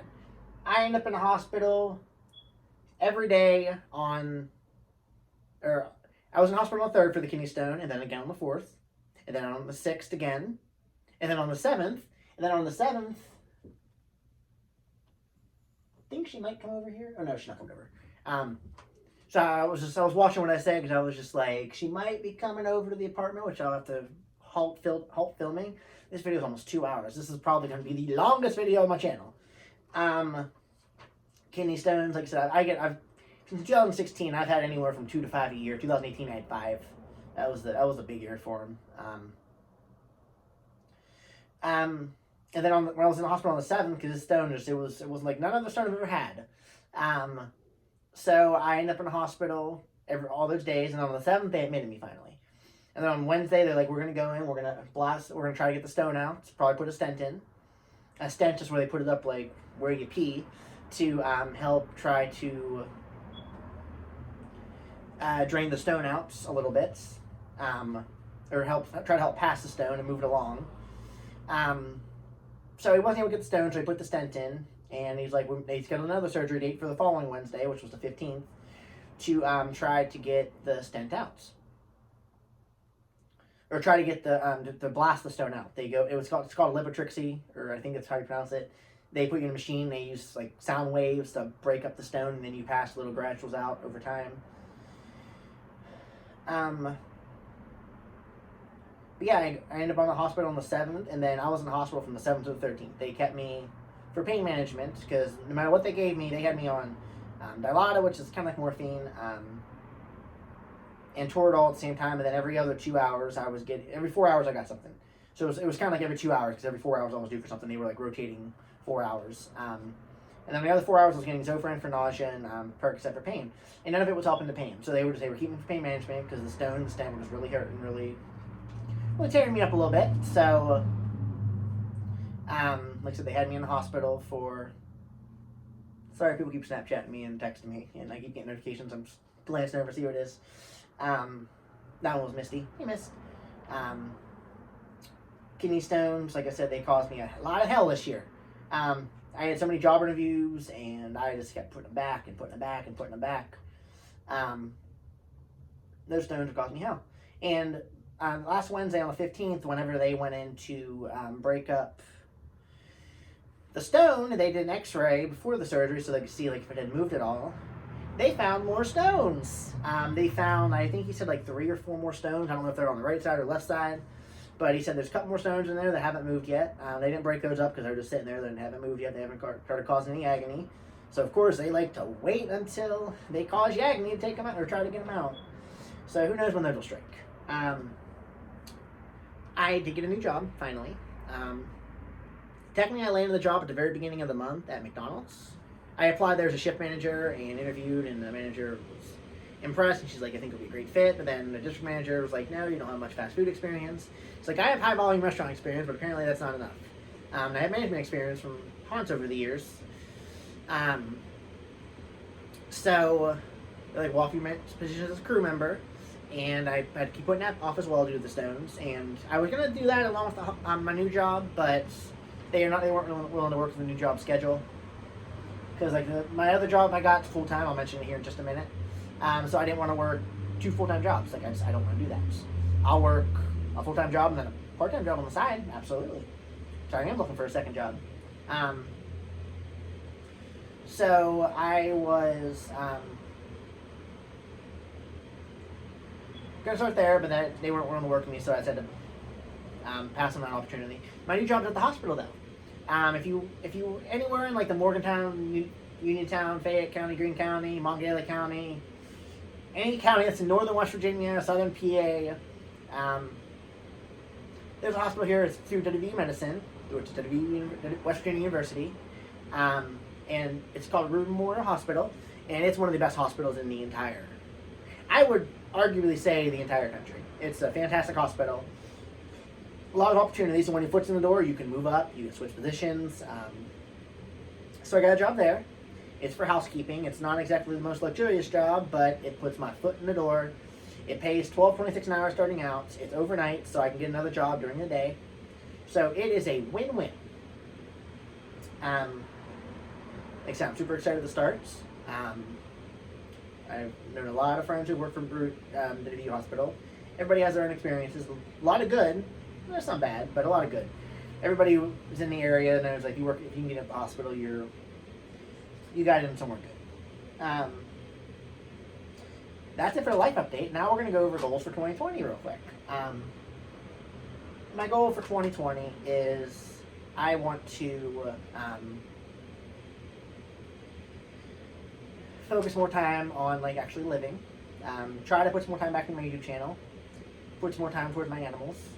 Put some more time towards my friends, because like last year, like I said, I live close to a lot of my friends, but there's absolutely no reason I should see some of my friends as infrequently as I do, like Sammy, Sarah, Misty, Kyle, and like I'm talking about like best friends, not just like friends. Maddie, Storm, just and a couple other best friends I have. Courtney. Like I said, there's no reason I shouldn't put more time into my friends this year. And that's what I'm going to do. This year, I've already seen this year, me and Shal have gotten together this year already. I've seen Sarah this year already. I've seen Alicia. So this year I'm already off to a good start of seeing and making some plans with some of my best friends already. This year. And I would like to try to rekindle some old friendships as well. A couple old ones I'm not going to name drop. I would hopefully like to bring to you guys. I'd hopefully like to just rebuild, and people I haven't talked to in a while. Some people who are like I'm still friends with. It's just we don't talk, and I like to try to get closer. Some other ones being old friends who had a falling out or just kind of stopped talking and faded away. I would like to try to rebuild. I would say put more time towards my family, but I put a decent amount of time towards my family. Like I said, I'd at least like to get the mechanical stuff on the Metro done. The Metro is a very expensive project. Right now it's on hold. It was on hold for Christmas. Now it's on hold till I'm on my feet. Turtle's been very patient with me, thank goodness. Get the Metro mechanically done. Try to trade the Kia on something newer. Build my savings up. I will start to build my savings up, but I've obviously had to tap into it now, and it's drained. So yeah, that's kind of a couple of my goals when it comes to this year. I'd like to get some of those snake terrariums, like I mentioned, done. Like the guy who I rehomed my big reticulated python 2, he's currently building for me. So I would like to get some of those done, at least one or two of them. I have to wait on him for those, of course, but I also need to get the funds for them. So yeah, that's kind of the goal for this year. I'd like to travel. Looks like I might be going on my first cruise later this year, near the end of the year. So yeah, 2020 is looking to be a good year so far, hopefully. So far it sucked. 2019 ended me with a punch in the gut, and 2020 came swinging with an uppercut and knocked me on my butt. So let's hope this year's off better too. Let's hope this year, come February 3rd, when I start at the hospital, let's hope that things get on track. This video has gone 1 hour and 49 minutes, almost 1 hour and 50. I usually say this at the beginning, but I'm going to say it at the end. So if you're don't already, turn on the post notifications. So you're notified every time my infrequent ass uploads a video. That way you can stay tuned. If you enjoyed the video or enjoyed me talking to you guys for fucking 2 hours, give me a thumbs up. If you didn't enjoy the video, you can leave a thumbs down, but leave me feedback. Leave me feedback down below. Why didn't you like it? Or some people, they just watch just to dislike. I've learned, because a lot of my videos have dislikes for reasons I'm unsure of. Share on social media. Share on Facebook, Twitter, Snapchat, Instagram, whatever. All my social media is down below. My Facebook page, which is still called Akira Lillii-Roode, because Facebook is giving me a heck of a time trying to change it to Akira Lillii-Roode. My Twitter's down below. So is my Snapchats. Yeah. Go follow me everywhere. Follow me on Twitter. I am on TikTok. I don't know if I will ever make a TikTok, but I am on TikTok. There will probably be a slideshow at the end of this video. Don't know how long it'll be. This video might end up going 2.5 hours. I don't know. If you're somebody who dedicates your time to watching videos of mine, I appreciate it. Appreciate you guys over the years. Let me know what you guys want to be called, by the way. I used to call you guys Mayflowers since the beginning of my channel, but May is no longer my name. So I don't exactly... I'm not going to call you guys Mayflowers anymore. I thought about calling you guys the Roode Crew, because Lillii-Roode and the Roode Crew, I thought sounded good together. But let me know what you guys want to be called. Seriously, I like calling you guys something. If you guys don't leave me feedback, I'll probably go with the Roode Crew. But if you guys want to leave me feedback, appreciate it. Like I said, don't forget to like, follow, subscribe. I will see you guys in the next video, which hopefully will not be in a year from now or 10 months or whatever. I will see you guys later. Bye, guys.